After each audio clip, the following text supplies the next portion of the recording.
ഭാഷ കൊണ്ട് കാഴ്ചക്കാരോട് സംസാരിക്കാൻ അത്ര എളുപ്പമല്ല. എന്നാൽ കാട്ടൂരിന് ആ ഭാഷ നന്നായി വഴങ്ങും. 5 പതിറ്റാണ്ട് നീളുന്ന വരയുടെ യാത്രയിൽ പ്രകൃതിയും പാരിസ്ഥിതിക പ്രശ്നങ്ങളുമെല്ലാം ക്യാൻവാസിൽ തെളിഞ്ഞു.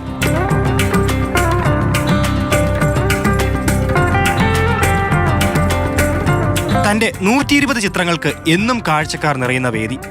76-ാം വയസ്സിൽ കാട്ടൂരിന്റെ സ്വപ്നം. ഈ ചിത്രങ്ങൾ ഞാൻ ഈ 150 അല്ലെങ്കിൽ 120 ചിത്രങ്ങൾ വളരെ മറ്റ് സ്ഥാപനങ്ങളിലേക്കൊക്കെ ഫ്രഷായിട്ട് വയ്ക്കുന്നത് പോലെ വയ്ക്കത്തക്ക രീതിയിലുള്ളതാണ്.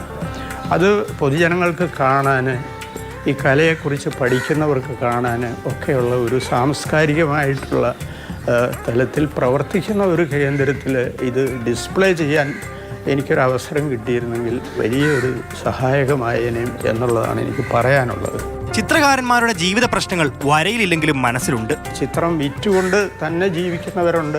അവർ നല്ല നല്ല ചിത്രങ്ങൾ വരച്ച് വളരെ കോമ്പറ്റീറ്റീവായിട്ട് മുമ്പോട്ട് വരുന്നവരുമുണ്ട്. അത്തരം വരച്ച ചിത്രങ്ങൾ ചിലപ്പോൾ എനിക്ക് മാത്രമല്ല, കോളേജ് ഓഫ് ഫൈൻ ആർട്സുകളിലുള്ള അധ്യാപകർക്കെല്ലാം ഉള്ള ഒരു പ്രതിസന്ധിയാണ്. അവർ വരച്ച ചിത്രങ്ങളൊക്കെ ഇങ്ങനെ സൂക്ഷിച്ച് എങ്ങനെയാണത് കേടുകൂടാതെ ഒരു ഉപയോഗമാക്കി മാറ്റാമെന്ന് ചിന്തിച്ചുകൊണ്ടിരിക്കുന്ന കാലം കൂടിയാണ്.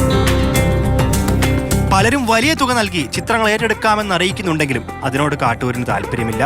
പണത്തേക്കാൾ മൂല്യമുള്ള കാഴ്ചക്കാരുടെ വേദിയിൽ ചിത്രങ്ങൾ നിറയണമെന്നാണ് ആഗ്രഹം. സൗജന്യമായി സർക്കാർ ചിത്രങ്ങൾ നൽകാൻ തയ്യാറാണ് കാട്ടൂർ. മാതൃഭൂമി ന്യൂസ്, തിരുവനന്തപുരം.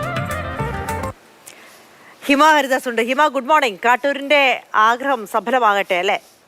തീർച്ചയായും അഞ്ജിത, ഈ നമ്മൾ എപ്പോഴും പറയാറുണ്ട്, ശബ്ദിക്കുന്ന ചിത്രങ്ങളെ, ജീവനുള്ള ചിത്രങ്ങളെ വരയ്ക്കുന്നവരാണ് ഒരു യഥാർത്ഥ കലാകാരനെന്ന്. കാട്ടൂരിന്റെ ഓരോ ചിത്രങ്ങളും അങ്ങനെ തന്നെയാണ്. സാമൂഹിക പ്രതിബദ്ധതയുള്ള, അതുപോലെ തന്നെ പരിസ്ഥിതി പ്രശ്നങ്ങൾ, അങ്ങനെ എല്ലാ വിഷയങ്ങളുമാണ് കാട്ടൂരിന്റെ ചിത്രങ്ങളിൽ തെളിയാറുള്ളത്. അപ്പം അദ്ദേഹത്തിന്റെ ഇപ്പോഴത്തെ ആവശ്യം എന്ന് പറയുന്നത് ഈ 120 ചിത്രങ്ങളും സർക്കാരിന് നൽകുക എന്നുള്ളതാണ്. പണത്തിനേക്കാൾ അദ്ദേഹം മൂല്യം കൊടുക്കുന്നത് അതിനാണ്. ആ ചിത്രങ്ങൾ അദ്ദേഹം ഇനി ഇല്ലാതിരിക്കുന്ന ഒരു കാലത്ത് പോലും ഈ ശബ്ദിക്കുന്ന ചിത്രങ്ങൾ ജനങ്ങൾ കാണണം, ഈ സാമൂഹിക പ്രതിബദ്ധതയുള്ള വിഷയങ്ങൾ ജനങ്ങളിലേക്ക് എത്തണമെന്നാണ്.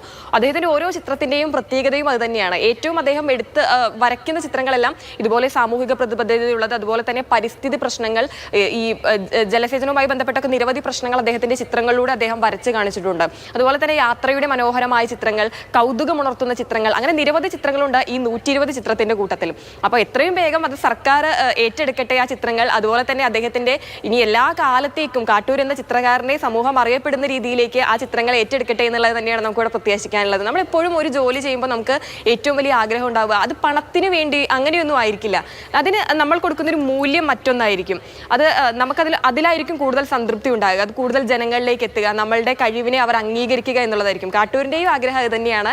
അത് കൂടുതൽ ജനങ്ങളിലേക്ക് എത്തപ്പെടണം, കൂടുതൽ ആളുകൾ അറിയണം, സാമൂഹിക പ്രതിബദ്ധതയുള്ള ഓരോ വിഷയങ്ങളും ഓരോ ജനങ്ങളും ഏറ്റെടുക്കണം എന്ന് തന്നെയാണ്. അപ്പോൾ സർക്കാർ അത് ഏറ്റെടുക്കട്ടെ എന്നുള്ളത് തന്നെയാണ് നമുക്കിവിടെ പ്രത്യാശിക്കാൻ കഴിയുന്നത്.